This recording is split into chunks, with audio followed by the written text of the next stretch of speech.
Hello बच्चों, आज कक्षा 10 का कुछ ऑब्जेक्टिव बताने वाले हैं पृष्ठ क्षेत्रफल और आयतन से, जो एग्जाम पॉइंट व्यू से इम्पोर्टेंट है और इसको अच्छे से देखें, वीडियो स्किप ना करें। आइए आज हम लोग ऑब्जेक्टिव को सीखते हैं अच्छे तरीके से। देखिए यहाँ पे क्या है, पृष्ठ क्षेत्रफल और आयतन का ऑब्जेक्टिव है। जो इसमें पहला नंबर क्वेश्चन क्या है, दो गोले के आयतनों का अनुपात, दो गोले का आयतन का अनुपात 8:27 है, उसके सतहों के क्षेत्रफल का अनुपात क्या होगा। तो इसमें देखिए क्या है, एक ट्रिक के माध्यम से भी समझ सकते हैं और बिना ट्रिक के माध्यम से भी सीख सकते हैं, मतलब सोल्व करके। तो ट्रिक क्या है, इसमें ट्रिक ये है कि आप आयतन का जो होता है सूत्र, गोले का आयतन का सूत्र होता है, उसमें आर क्यूब में होता है। क्या होता है? आर क्यूब में। और इसका क्यूब कीजिए और इसका क्यूब कीजिए तो ये होता है, आर का मान अगर निकालते हैं तो आर का मान निकलता है कितना? 2 निकलता है। ये ट्रिक है। और 2 और क्षेत्रफल का जो होता है, ये क्षेत्रफल का जो सूत्र होता है, इसमें स्क्वायर आता है। आर का मान क्या आता है? स्क्वायर। तो इस 2 का स्क्वायर कर दीजिएगा तो ये हो जाएगा 4। तो ऐसे ही दोनों का स्क्वायर कीजिएगा, जैसे कि दोनों का घन निकाल के दोनों का स्क्वायर कीजिएगा तो वो हो जाएगा क्या? क्षेत्रफल का अनुपात। तो इसको हम बना करके सॉल्व करते हैं। देखिए कैसे बनता है, बना करके इसको सॉल्व करते हैं। और ये ट्रिक है, ट्रिक के माध्यम से भी आप बना सकते हैं। ट्रिक के माध्यम से कैसे बना सकते हैं वो बता दिए। अब देखिए इसको सॉल्व करना है कि दो गोले का आयतन, तो लिखिए पहले गोले का आयतन, पहले गोले का आयतन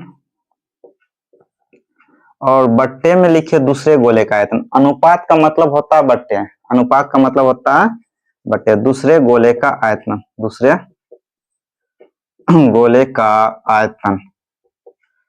तो गोले का आयतन होता है 4/3, 4/3 पाई आर क्यूब होता है। इसको R1 मान लीजिए। और दूसरा वाला क्या हो जाएगा? 4/3 पाई R2 मान लीजिए, इसका क्यूब। ये 4/3 पाई 4/3 पाई कैंसिल हो जाएगा। और ये जो आयतन है जो इसका दिया हुआ है कितना, पहला वाला दिया है 8 और दूसरा वाला दिया है 27। और ये R1 क्यूब हो जाएगा और ये हो जाएगा R2 का क्यूब। ये दोनों का क्यूब हटेगा तो इसमें लगेगा क्या? रूट लगेगा। रूट लगेगा तो इसका निकलेगा घनमूल। ये रूट लगेगा 8/27 हो जाएगा। ये R1/R2 निकलेगा। तो इसका घनमूल आ जाएगा कितना? 2/3। तो R1/R2 क्या आया? 2/3। और इसका क्षेत्रफल का अनुपात निकालना है, मतलब सतहों के क्षेत्रफल का अनुपात। तो क्षेत्रफल क्या होता है इसका? ये होता है 4 पाई आर स्क्वायर होता है। इसको R1 मान लीजिए और नीचे वाले को 4 पाई R2 मान लीजिए। 4 पाई कैंसिल, R1 का स्क्वायर कीजिएगा तो R1 का मान कितना है? 2।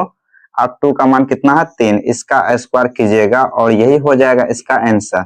आपको हम ट्रिक में भी यही बात बताएं, ट्रिक में भी यही बात बताएं और सोल्व करके भी यही बात आएगा। और दूसरा वाला देखते हैं क्वेश्चन क्या है। 2 नंबर क्वेश्चन को देखिए। किसी गोले का वक्र क्षेत्रफल, मतलब वक्र पृष्ठ क्षेत्रफल होगा। यहाँ पे वक्र पृष्ठ क्षेत्रफल दिया हुआ है इतना सेंटीमीटर स्क्वायर। तो त्रिज्या ज्ञात कीजिए। तो देखिए आयतन, क्षेत्रफल ये दिया रहता है, जो चीज दिया रहेगा उसी का सूत्र लगा देना है। जो चीज दिया रहेगा उसी का सूत्र लगाना। जैसे गोले का वक्र पृष्ठ क्षेत्रफल दिया हुआ है तो गोले देखेंगे, गोले का वक्र पृष्ठीय क्षेत्रफल दिया हुआ, ये कितना दिया हुआ? 144 पाई सेंटीमीटर स्क्वायर दिया हुआ। तो देखिए गोले का पृष्ठ क्षेत्रफल दिया हुआ है तो गोले का ही पृष्ठ क्षेत्रफल का सूत्र लगाना। तो गोले का पृष्ठ क्षेत्रफल का सूत्र क्या होता है? ये गोले का होता है 4 pi R square, 4 pi R square. इधर हो जाएगा 44 पाई। ये पाई और ये पाई कैंसिल हो जाएगा और ये 4 को 4 से इसको कटाना है तो 4 तिया 12, 4 6 24, ये आ जाएगा 36। इसका स्क्वायर हटाएंगे तो ये हो जाएगा 36 पे रूट। तो 36 पे रूट लगेगा तो स्क्वायर में वर्गमूल निकलता है, घनमूल क्यूब में घनमूल निकलता है। स्क्वायर में वर्गमूल और क्यूब में घनमूल। तो इसका वर्गमूल हो जाएगा 6 सेंटीमीटर इसका त्रिज्या आएगा। इसका 6 सेंटीमीटर क्या आएगा? त्रिज्या आएगा। 3 नंबर क्वेश्चन को देखते हैं। 3 नंबर क्वेश्चन में क्या है? विकर्ण।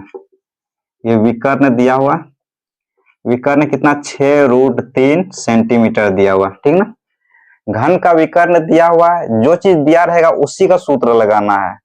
घन का विकर्ण दिया हो तो घन का विकर्ण का ही सूत्र लगाना है। तो घन का विकर्ण का सूत्र होता है √3 गुना भुजा होता है, √3 गुना भुजा। तो इधर 6√3 है, ये √3 कैंसिल, तो भुजा बराबर कितना आ गया 6 आ गया। ये 6 सेंटीमीटर भुजा आ गया। और ज्ञात करने क्या कहा, इसका संपूर्ण पृष्ठ क्षेत्रफल, घन का संपूर्ण पृष्ठ क्षेत्रफल होता है 6 गुना भुजा स्क्वायर, 6 गुना भुजा स्क्वायर। 6 गुना भुजा कितना है 6 है, 6 का स्क्वायर कीजिए और ये हो जाएगा 6 गुना 6 का 36, इसको गुना कीजिएगा 216 सेंटीमीटर स्क्वायर आएगा। तो इसका राइट आंसर क्या आएगा 216 सेंटीमीटर स्क्वायर। ये ऑब्जेक्टिव है, सब्जेक्टिव नहीं है। आपको सब्जेक्टिव में काम आ जाएगा वो अलग सी बात है, मगर ऑब्जेक्टिव में इतना बनाना पड़ेगा, आपको सॉल्व करना पड़ेगा रफ पेज में। अगला क्या है 4 नंबर क्वेश्चन में, यदि एक घनाभ की लंबाई, चौड़ाई और ऊंचाई क्रमशः 10 सेंटीमीटर, 8 सेंटीमीटर, 6 सेंटीमीटर है तो घनाभ का विकर्ण ज्ञात कीजिए। लंबाई दिया हुआ है, चौड़ाई दिया हुआ है और ऊंचाई दिया हुआ है। तो घनाभ का विकर्ण होता है, घनाभ का विकर्ण होता है, इसका सूत्र होता है √L² जोड़ B² जोड़ H², मतलब √, लंबाई स्क्वायर जोड़ चौड़ाई स्क्वायर जोड़ ऊंचाई स्क्वायर। तो लंबाई कितना है देखिए यहाँ पे, लंबाई कितना दिया हुआ 10 सेंटीमीटर, 10 का स्क्वायर प्लस ये 8 का स्क्वायर हो जाएगा चौड़ाई, और ऊंचाई कितना 6 का स्क्वायर, 10 का स्क्वायर हो जाएगा 100 हो जाएगा, 8 का स्क्वायर 64 और इधर हो जाएगा 6 का 36, ये टोटल आ जाएगा 200। 200 का अगर खंड कीजिएगा तो खंड भी कर सकते हैं इसको, खंड 200 का खंड कर दीजिए, हो जाएगा 100, ये हो जाएगा 50, ये हो जाएगा 2, 25, ये 5 बार से 5 25, तो 2 का जोड़ा लगा, 5 का जोड़ा लगा, तो 5 दूनी 10, ये हो जाएगा खंड करके 10√2, 10√2 सेंटीमीटर आ जाएगा। घन का विकर्ण क्या आ जाएगा 10√2 सेंटीमीटर। तो इस टाइप की ऑब्जेक्टिव आपको क्षेत्रफल और पृष्ठ क्षेत्रफल में देगा और आयतन में देगा, मतलब क्षेत्रमिति में इस टाइप की ऑब्जेक्टिव आएगा। तो इसको अच्छे से सॉल्व कीजिए, आपके पास जो भी बुक है उसको देखिए, इस टाइप की ऑब्जेक्टिव जो मिल रहा है उसको सॉल्व कीजिए।